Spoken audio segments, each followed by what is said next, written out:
very much for that kind introduction, Bruce.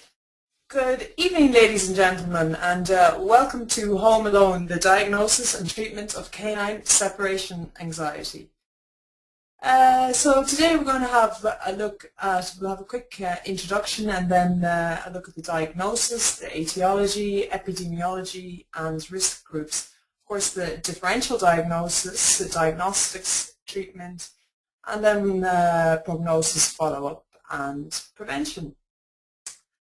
But first, I have a few questions of my own.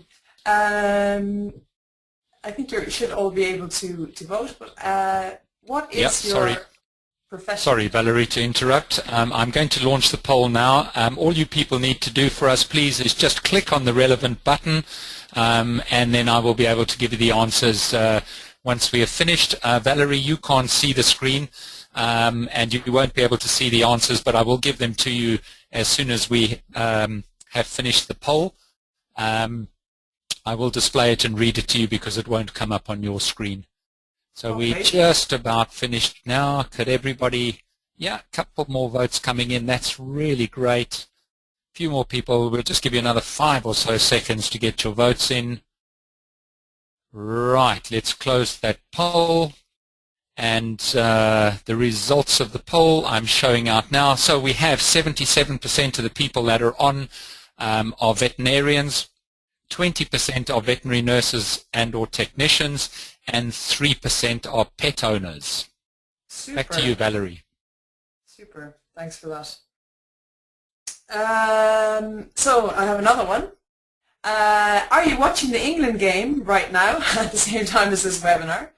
And the answers are 1, yes, 2, no, 3, I don't know. That's a joke. Obviously you would know. 4, I didn't know they were playing, like Bruce. Or 5, none of the above answers apply to me. That's also a bit of a joke.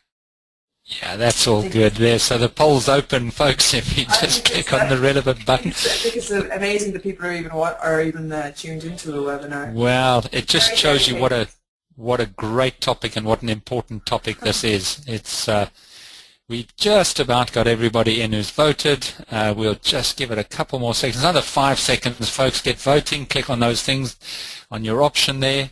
And yeah, Valerie, it doesn't look like anybody is as ignorant as I am when it comes to football. So let's close that poll quickly and share it. So we had 19% of people who were brutally honest. Thanks, folks, for being so honest. They are watching the game while you're talking. 68% are dedicated veterinarians saying no. It's only me that didn't know. Wow. And then, oh, sorry. No, 10% didn't know they were playing. So I'm not alone. Yes! 10%. Well done. 10%. Okay. We need to find out where those people are from. And then 3% of the people said that none of the above apply to me. So those are the fence sitters. So everybody's welcome. Yeah, that's all good. Interesting. Right, back to you. Okay, thanks for that. Interesting information.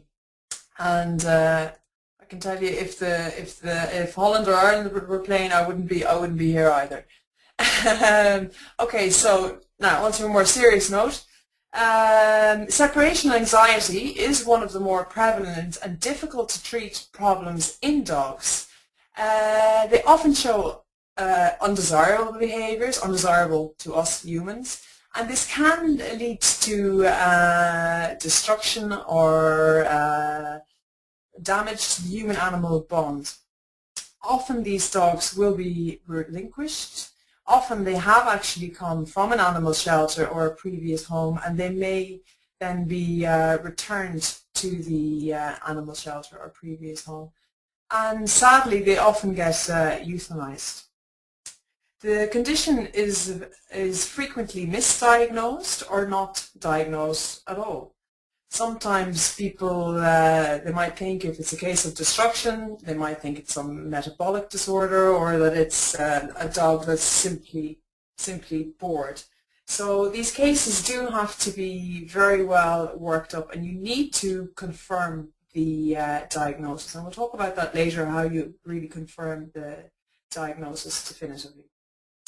And sometimes these cases aren't diagnosed at all.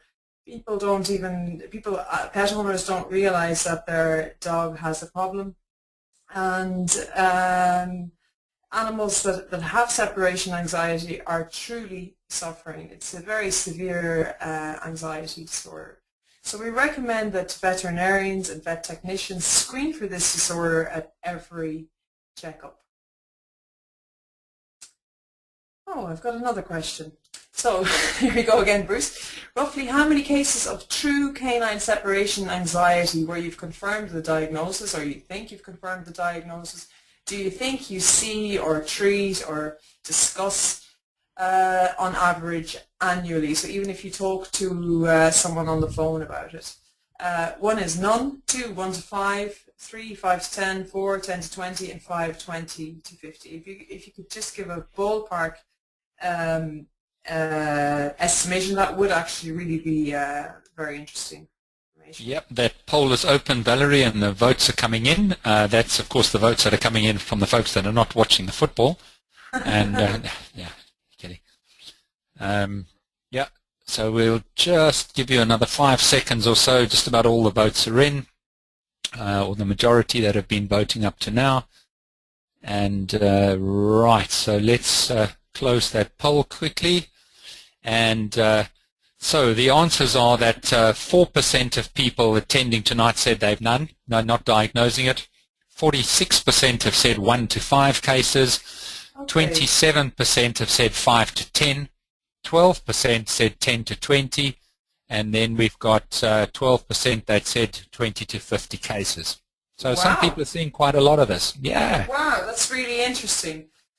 We don't actually know the prevalence of the condition, but it's estimated to be about 14% of the dog population. But we don't have good hard data on that.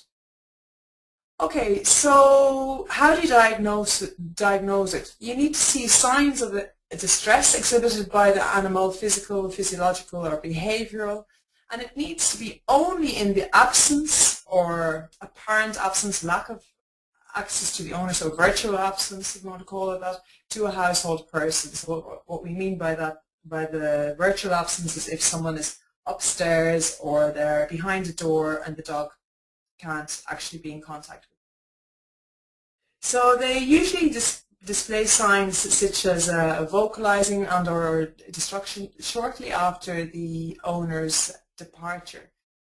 Vocalizing, I think the Palestrini group found in their study that vocalizing begun usually within about, I think the mean latent time was about 7 minutes, and for destruction it was around 3 minutes. So it's usually happening very, very quickly. And vocalization, so barking, whining, howling, is the behavior exhibited most often. That's been shown in a couple of other studies as well. So the common non-specific signs are things like destruction, defecation, urination, and loud disruptive vocalization. Those signs are very obvious and easy to recognize. They're clear.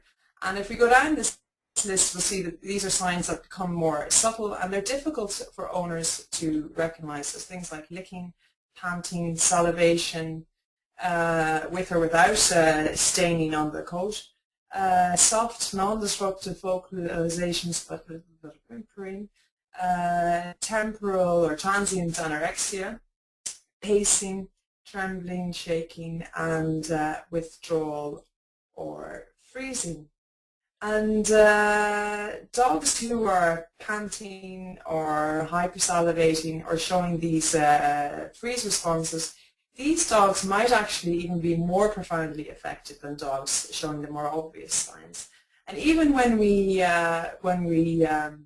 film these dogs, if they're just sometimes they're just trembling, that can be actually very hard to see on film. And I've had cases where I filmed dogs and I've been in the room with them because I want to see what they're doing when the owner leaves, and you wouldn't know they were trembling from looking back on the video footage. The only reason I knew is because I was standing watching them. This dog here, this beautiful white Swiss Shepherd dog, Dana, she was almost 3 years old when she came to me